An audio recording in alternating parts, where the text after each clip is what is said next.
Knowledge 16. A great distraction which prevents one from submitting to the obedience of Allah, the Exalted, is ignorance. It can be argued that it is the origin of every sin, as the one who truly knows the consequences of sins would never commit them. This refers to true beneficial knowledge, which is knowledge that is acted upon. In reality, all knowledge which is not acted on is not beneficial knowledge. The example of the one who behaves in this manner is described in the Holy Quran as a donkey which carries books of knowledge which do not benefit it. Chapter 62 Al-Jumu'ah, verse 5. And then did not take it on, did not act upon knowledge, is like that of a donkey who carries volumes of books.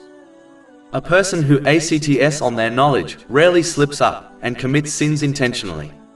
In fact, when this occurs, it is only caused by a moment of ignorance where a person forgets to act on their knowledge, which results in them sinning. The Holy Prophet Muhammad, peace and blessings be upon him, once highlighted the seriousness of ignorance in a narration found in Jami' at-Tirmidhi, number 2322.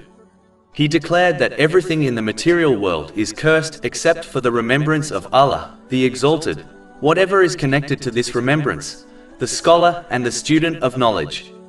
This means that all the blessings in the material world will become a curse for the one who is ignorant, as they will misuse them, thereby committing sins.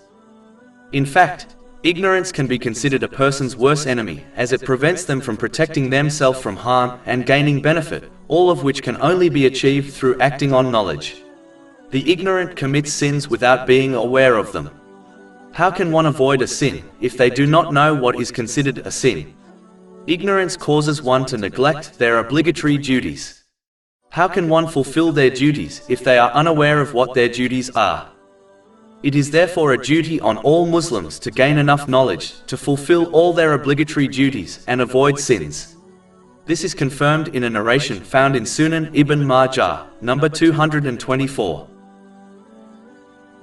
Over 400 free ebooks, audiobooks, infographics, podcasts and blogs available on our website, www.shakepod.com.